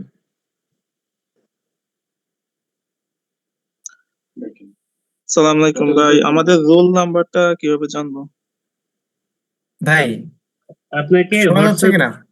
ভাই আপনাদের গ্রুপে হোয়াটসঅ্যাপ গ্রুপে একটা নাম্বার দেওয়া হয়েছে, ওটাই হচ্ছে যে আপনাদের রোল নাম্বার, রেজিস্ট্রেশন নাম্বারটাই আপনাদের রোল নাম্বার। জি ভাই, আমাদের এখানে কিছু প্রশ্ন আসছিল। 1 নম্বর প্রশ্ন, সায়েন্স ব্যাকগ্রাউন্ড থেকে পড়লে কি কোনো বিষয়ে রিসার্চ করা যাবে কিনা? আমিরুল ভাই, আমার মনে হয় বাহারুল ইসলাম ভাই একবার একটু যদি একটু দেখেন, দেখে 2-3 মিনিটে যদি আনসার দিতে পারেন আমারে, তাহলে ভালো হবে। জি জি যেহেতু টাইম কনস্ট্যান্ট আমি বুঝতে পারছি, যেহেতু একটু টাইম মনে করেন যে আসলে একটু বেশি রাইট হয়ে গেছে হয়তো, একটু আমি কুইকলি পড়ে আমার মতো করে অ্যান্সার দিয়ে দেই। হ্যাঁ, যাতে মনে করেন আর যদি এরপরে ডিটেলস লাগে আমার ইমেইল শেয়ার করব, হ্যাঁ, একটু কাইন্ডলি ওইখানে আপনারা যোগাযোগ করেন, আমি আমার ফিডব্যাক দেবো আরো কিছু জানতে। কিন্তু এই কোশ্চেনের আগে আমি জাস্ট বলি যে যারা কম্পিউটার সায়েন্স রিলেটেড কোশ্চেন করছেন, এরা যদি ভবিষ্যতে কেউ আমার সাথে কোলাবরেট করে কাজ করতে চান, আমি মোটামুটি আশা করি সাপোর্ট দিতে পারবো আর কি। তো এটা জাস্ট আমি বলে রাখলাম যদি কেউ করতে চান আর কি, যে কম্পিউটার সায়েন্স রিলেটেড। হ্যাঁ, প্রথম কোশ্চেন, সায়েন্স ব্যাকগ্রাউন্ড থেকে পড়লে কি অন্য বিষয়ে রিসার্চ করা যাবে না? আপনি পৃথিবীর যে কোনো বিষয়ে রিসার্চ করতে পারেন। আমাদের যে সেক্রেটারি জেনারেল যে উদাহরণটা দিছে, মেডিকেল থেকে যে ইজিপ্টের যে উদাহরণটা দিছে, কি উদাহরণ দিছে? সে মেডিকেল ডক্টর রিসার্চ করতেছি কোন নিয়ে, সেনাবাহিনীর নিয়ে কোন রাজনীতি নিয়ে। তার মানে এটা কোনো বিষয় না যে আপনি অন্য কোনো বিষয় পারবেন কিনা, অবশ্যই পারবেন। ইন্ডিপেন্ডেন্ট রিসার্চার বলতে বোঝাচ্ছে কি আমি কারোর সাথে করলাম না বা আমার কোনো ফান্ড নাই কিছু নাই, কিন্তু আমি খুবই জানার খুব ইচ্ছা বা খুবই এই বিষয়টা এই প্রবলেমটা সিগনিফিক্যান্ট আমার লাইফ, এটা আমি সলভ করতেই হবে। আপনি একা একা কাজ করেন, কেউ আপনাকে ফান্ডিং এ করলো না, যা করবেন আপনি একা একা ইন্ডিপেন্ডেন্ট রিসার্চ। কিন্তু এই ক্ষেত্রে হয় কি আপনার একজন মেন্টর থাকলে ভালো হয়, একজন প্রফেসর, একজন অ্যাডভাইজার, একজন সিনিয়র, একজন এক্সপার্ট বা যে কেউ একজন যদি আপনাকে, তাহলে কি করবেন কোনো প্রবলেম পড়লে তার সাথে শেয়ার করতে পারবেন। এই সেন্সে আর কি মোটামুটি আপনার একজন মেন্টর থাকলে ভালো। আর ইন্ডিপেন্ডেন্ট রিসার্চ বলতে আপনি একা একা কাজ করবেন আর কি। কোশ্চেন তো চলে গেছে, আমি তো দেখতে পাচ্ছি না। ওকে ওকে, রিসার্চের পাশাপাশি কি এন্টারপ্রেনার হওয়া যায়? পৃথিবীতে হাজার এক্সাম্পল আছে যারা রিসার্চার কাম এন্টারপ্রেনার। রিসার্চ করে একটা প্রোটোটাইপ দাঁড় করেছে, একটা প্যাটেন্ট আসছে, সেই প্যাটেন্টের তারা প্রোডাক্ট করে, সেই প্রোডাক্ট বিল করে। আমার মনে হয় ইন্টেলের সিইও, সে কিন্তু প্রথমে রিসার্চার ছিল, পরবর্তী কিন্তু একজন এন্টারপ্রেনার। ঠিক আছে, সুতরাং এরকম হাজার হাজার এক্সাম্পল আছে রিসার্চ করে পরে এন্টারপ্রেনার। আপনি ওই প্রোডাক্টের উপরে মানে যেটা রিসার্চ করছেন ওই রিলেটেড এন্টারপ্রেনার, তাহলে বেশি ইজি হবে আপনার জন্য। আর হচ্ছে যদি পসিবল হয় তাহলে কি বিষয় প্লিজ কিছু বলবেন। আচ্ছা এটা তো বললাম। স্কলারশিপের জন্য কি ব্যাকগ্রাউন্ড রিলেটেড রিসার্চ লাগবে? অন্য বিষয়ে রিসার্চ করা থাকলে পাবলিশ অথবা পাবলিশ পেপারে স্কলারশিপ পাওয়া যাবে? এখন বলি আপনারে, এটা সিম্পল একটা এক্সাম্পল। আমি কম্পিউটার সায়েন্সে একজন রিসার্চ অ্যাসিস্ট্যান্ট নিয়োগ দিব। এখন আপনি যদি মনে করেন যে ইসে কাজ করছেন, মেকানিক্যাল ইঞ্জিনিয়ারিং কোনো একটা টপিকসে কাজ করছেন, আপনার কি মনে হয় যে আমি কি নিব আপনাকে? কেন নিব আপনাকে বলেন? আমার তো আপনারা নিয়ে তো আমার আমি তো ওই রকম যেরকম আশা করতেছি আমার অ্যাসিস্ট্যান্টশিপের, ওই রকম তো পাবো না। সুতরাং আপনি নিজের থেকে চিন্তা করেন, আপনি খুঁজতেছেন একজন ডাক্তার আর আপনি চাচ্ছেন না অন্য একজন এসে আপনাকে হেল্প করবে, মানে যে ডাক্তার না, তাইলে তো আসলে আপনিও নিবেন না, তাই না? তো অন্য নর্মালি হয় কি যে, তবে হ্যাঁ ইনডাইরেক্টলি যদি রিলেটেড হয় ওই পেপারটা, ডেফিনেটলি এটা পজিটিভ। হ্যাঁ, কিন্তু টোটালি নো রিলেশন, তাহলে আপনার ওই পেপার পাবলিকেশন দেখানোরই দরকার নেই। ঠিক আছে, যার মনে করেন যে আপনার সিভিতে, সরি আপনার সিভিতে মনে করেন যে আপনি এমন কাজ করছেন যে আপনি মেনশন করেন যার সাথে আপনার লেখাপড়া বা কিছুরই কোনো যোগাযোগ নাই, মানে রিলেশন নাই, ডাইরেক্ট ইনডাইরেক্ট কোনো রিলেশন নাই, বেটার ওইটা সিভিতে পুট না করা। ঠিক আছে, তা আমি ওইটা বুঝাইতে চাচ্ছি আপনাদেরকে। Is there any possible incident that the rule of AI? এইটা সম্ভবত আমার ইচ্ছার সময় আমি অ্যান্সার করছি, মানে প্রেজেন্টেশনের সময়, যে 100% কোনোদিনও আপনার হিউম্যানকে রিপ্লেস করতে পারবে না এআই। ঠিক আছে, কিন্তু অ্যাসিস্ট করতে পারবে, যেটা এখন আমাদেরকে করতেছে আর কি। রিপ্লেস করা ইম্পসিবল। ঠিক আছে, হবে না আর কি। এটা আমার আন্ডারস্ট্যান্ডিং। আপনি আমার সাথে ডিবেট করতে পারেন, বলতে পারেন যে ভাই আপনার সাথে আমি একমত না, আমি এগ্রি। হ্যাঁ, আপনি আপনার পয়েন্টে বলছেন, আমি আমার এক্সপিরিয়েন্স থেকে বলছি। ঠিক আছে, could you please briefly say the methodological analysis? এটাও আমি প্রেজেন্টেশনে বলছি, টাইমের কারণে স্কিপ করলাম। আন্ডারগ্রেড স্কলারশিপের জন্য কি ধরনের রিসার্চ লাগবে? আন্ডারগ্রাজুয়েট স্কলারশিপ 0.1% পাওয়া যায়। আপনি হয়তো রাগ করতে পারেন, শুনে খারাপ লাগতে পারে, ভাই কি বলে 0.1? আন্ডারগ্রাজুয়েটে তো আপনাদের ফান্ডামেন্টাল তো গড়ে ওঠে। এখন একজন রিসার্চ অ্যাসিস্ট্যান্ট স্কলারশিপ, ওই যে কমনওয়েলথ স্কলারশিপ বা যেগুলো একেবারে G2G স্কলারশিপ, ওই যে গভর্নমেন্ট টু গভর্নমেন্ট যে স্কলারশিপ, ওইগুলো আন্ডারগ্রেডের জন্য ফিক্স। তাছাড়া আমি যদি একজন স্টুডেন্ট নিতে চাই, আমি মাস্টার বা পিএইচডি স্কলারশিপ দিয়ে নিয়ে আসবো। কেন নিয়ে আসবো? কারণ আমি তো দেখতেছি যে তার ব্যাকগ্রাউন্ড অলরেডি রেডি হয়ে গেছে। আন্ডারগ্রেডের স্টুডেন্ট তো ব্যাকগ্রাউন্ডটা রেডি হয় না, তারা তার কম্পিউটার সায়েন্সে যদি আন্ডারগ্রেড করেন, সে তো কেবল শুরু করছে, তার তো ব্যাকগ্রাউন্ড তো সলিড না। সুতরাং তাকে এনে তো আমি তার অ্যাসিস্ট্যান্টশিপ বা তারা তো যদি আমি রিসার্চ অ্যাসিস্ট্যান্ট হিসেবে নেই, তাহলে তো ওই রকম পারফরমেন্স পাবো না। এই কারণে আন্ডারগ্রেডে অলমোস্ট এভরি কান্ট্রি আপনি ওই গভর্নমেন্ট রিলেটেড, যেটা তুরস্কে আছে আর কি, মানে 120-130 জন নাই প্রতি বছর, তার মানে এটা হচ্ছে G2G। ঠিক আছে, গভর্নমেন্ট টু গভর্নমেন্টের কোলাবোরেশনে হয়। কিন্তু কোন প্রফেসর যদি স্কলারশিপ দেয়, 99.99% আর তার মাস্টার্স আর পিএইচডি হইতে হবে। ঠিক আছে, আর কি বিলো অনার্স দের ভাইয়া যদি কিছু বলতেন। বিলো অনার্স বলতে একটা পরামর্শ দিতে পারে, আপনি যে বিষয়ে কাজ করতেছেন বা শিখতেছেন ওইটার বস। মনে রাখবেন, আপনি যে টপিকসে লেখাপড়া করতেছেন বা সার্টিফিকেশন কোর্স করতেছেন বা ডিপ্লোমা করতেছেন, এমন ভাবে বস হবেন মনে করবেন যে আপনি পৃথিবীর সেরা, আপনি সবচেয়ে নলেজ রাখেন এই বিষয়ে। আপনার প্র্যাকটিক্যাল নলেজ হোক আর যে নলেজ, আপনি পৃথিবীর সেরা। যদি এইটা করতে পারেন, নিজেকে প্রমাণ করতে পারেন। আমাদের এখানে এসি মেশিন সারে, ঠিক আছে, এসি এয়ার কন্ডিশন, হ্যাঁ, তার মাসিক ইনকাম আমাদের থেকে দ্বিগুণ। আমি জাস্ট বোঝানোর জন্য বলতেছি। হ্যাঁ, তো কি বুঝলেন আপনি? সে এসির এমনই বস যে মানে এয়ার কন্ডিশন আর কি, এমনই বস যে কোনো প্রবলেম সে সলভ করতে পারে। কিন্তু আমরা মনে করি যে এসি মেকানিক হবো, ও নো, আমি গাড়ি সারবো, গাড়ি মেকানিক, নো। আই মিন আমরা নাক শিটকাই, বা আমাদের সামহাও বাংলাদেশি কালচারে কিছুটা এই ব্যাপারগুলো আছে। ঠিক আছে, এটা এরকম না বিষয়, যেটা শিখবেন সেটার বস আপনি। এইভাবে যদি চিন্তা করেন তাহলে ইনশাল্লাহ অনেক ভালো কিছু হবে। Is there any technical observation held when the technical reviewer review a paper? অনেক কথা বলা যাবে এই কোশ্চেনের অ্যান্সারে। হ্যাঁ, তা সুতরাং যে এই কোশ্চেন করছেন, please carefully attend that session. আপনার একটা সেশন আছে সম্ভবত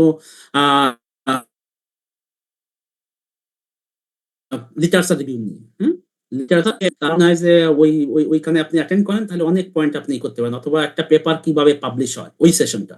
এই কোশ্চেনটা ডিটেইলস তাহলে ওইখানে আমি অ্যান্সার দিতে পারবো এখন, কিন্তু সময় লাগবে অনেক।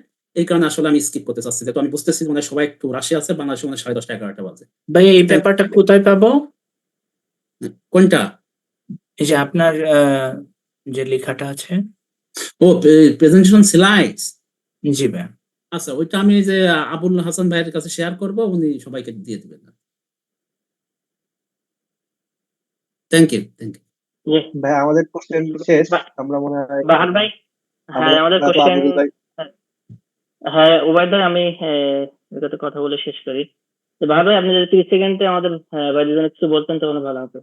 আচ্ছা আচ্ছা, আমি জাস্ট আমার লাস্ট স্লাইডে বলছিলাম যে কনক্লুডিং রিমার্ক, এটা হচ্ছে এরকম যে আপনি প্লিজ হাংরি থাকবেন, হাংরি। ওই যে আমার সিনিয়র দায়িত্বশীল বলছে বলে আসলাম, বা আমার সেক্রেটারি জেনারেল বা আমার দায়িত্বশীল বলছে বলে আসলাম, যদি এরকম মেন্টালিটিতে আসেন, প্লিজ স্কিপ ইট। মানে আপনার এটা আসার দরকার নেই, এরকম করার দরকার নেই ওয়ার্কশপ। আপনি ওয়ার্কশপ করবেন, আপনি নিজে আপনি হাংরি থাকবেন, আপনি শিওর থাকবেন যে আপনি কিছু শিখতেছেন, এবং সেটা আপনি রিয়েল লাইফে অ্যাপ্লাই করবেন। Not knowledge only keep in your brain, okay? Apply in our real life, okay? So বলছে বলে করতেছি এরকম মেন্টালিটি নিয়ে প্লিজ করবেন না আর কি। হ্যাঁ, মোটামুটি করবেন যে আমি কিছু শিখতেছি এবং সেইটা আমি ইমপ্লিমেন্ট করব। Please make some target. 2 বছর, 1 বছর, 3 বছর আপনার ব্যাচেলর মাস্টার্সের ভিতরে আমি এই কাজগুলো করতে চাই, এই টার্গেটটা যদি আপনি সেট করতে পারেন, সেইটা না হোক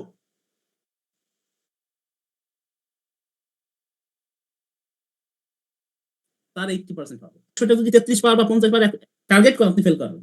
আমার পয়েন্ট হচ্ছে এইটা, যে আপনি যেটা টার্গেট করবেন, একটা হাই টার্গেট করবেন, যেটা সেক্রেটারি জেনারেল এই কথাটা বলছে। ঠিক আছে, এটা হচ্ছে আমার মেসেজ। কাইন্ডলি এটা আপনি ফলো করেন, ইনশাআল্লাহ ভালো কিছু হবে আর কি। আর কম্পিউটার সায়েন্স বা ব্রডলি ইঞ্জিনিয়ারিং রিলেটেড এনি বিষয় থাকলে, বা আমার সাথে রিসার্চ কোলাবরেট করতে চাইলেও, মোটামুটি আমি কিছু টপিকসে আর কি কাজ করি, যেটা আমার মনে হয় যে 2-1 জন হয়তো থাকতে পারেন, তারা আমার সাথে কাজ করতে পারে।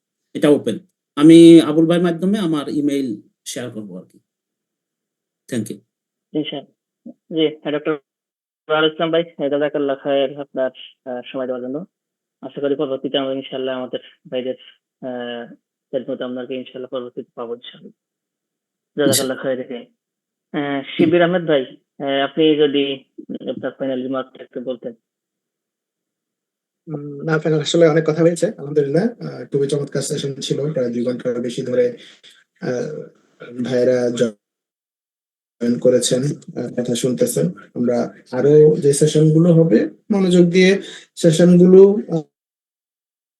শিখেন। আজকে থেকে যে আমার গবেষণার জার্নিটা শুরু হোক, আমাদের নিয়তের মধ্যে থাকুক ইম্প্যাক্টফুল কিছু যেন আমরা করে যেতে পারি।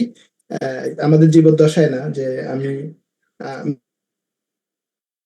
মরে গেলেও যেন আমার কাজ বেঁচে থাকে, মানুষের জন্য কল্যাণ বয়ে নিয়ে আসে, ইম্প্যাক্টফুল কিছু আমরা যেন করি, এটা আমাদের চিন্তা চেতনার মধ্যে থাকুক। এই হচ্ছে আর কি আমার বক্তব্য। জাযাকাল্লাহ খায়ের ডক্টর শিবির আহমেদ ভাই, আমাদের সাথে জয়েন করার জন্য। যে প্রিয় ভাইরা, আমরা শেষ করবো। আমাদের বলা হয়েছিল যে আমরা বাংলাদেশ টাইম 10:30-এর ভিতরে ইনশাল্লাহ শেষ করবো। যেহেতু আজকে একটু সমস্যা হয়ে গেল যে জয়েন করতে গ্রুপগুলোতে, এই কারণে একটু দেরি হলো। আসলে সুন্দর দৃষ্টিতে দেখবেন।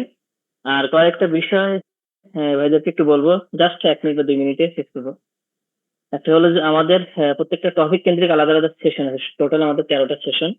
সো প্রিয় ভাইরা, টপিকের বাইরে কোনো কোশ্চেন না করা, এবং কোশ্চেন গুলো নিব, আপনারা চ্যাট বক্সে কোশ্চেন করবেন আমাদের, অথবা আমরা একটা গুগল শিট দিয়ে দিব, দুইটা হতে পারে। সেখানে আপনারা অনলি কোশ্চেন গুলো লিখবেন, আমাদের যারা মডারেটর ভাইরা আছেন ওনারা এটা সামারি লিখে সর্বশেষ এভাবে স্ক্রিন শেয়ারের মাধ্যমে আমাদের যিনি স্পিকার থাকবেন তিনি কোশ্চেন গুলো দিবেন আর কি। তো আমাদের সাধারণত আমরা সরাসরি হ্যান্ড রাইজ করে সাধারণত কোশ্চেন অলমোস্ট নিব না, তো এই বিষয়টা খেয়াল রাখবেন। আর টপিকের নাম্বার তো বললাম, টপিকের বাইরে কোশ্চেন করা যাবে না। যেই দিনে যেই সেশন সেই সেশন অনলি কোশ্চেন করবেন। যদি টপিকের বাইরে কোনো কোশ্চেন থাকে তাহলে আমাদেরকে যারা অ্যাডমিন লেভেল আছে তাদেরকে আপনারা কোশ্চেন করতে পারেন ইনশাআল্লাহ। আর অ্যাটেন্ডেন্সের বিষয়ে অ্যাটেন্ডেন্স আমাদের প্রোগ্রামে যে কোনো সময় দেওয়া হবে, স্পেসিফিক কোনো টাইম বলা হবে না। তো যাতে আপনারা পুরা ক্লাসেই আর কি ভাই আমাদের স্পিকার ভাই বললেন পুরো টাইমটা আপনারা থাকতে পারেন। সো যে কোনো সময় অ্যাটেন্ডেন্স নেওয়া হবে। সো যদি আপনারা মিস করেন উইথিন 5 মিনিটস তাহলে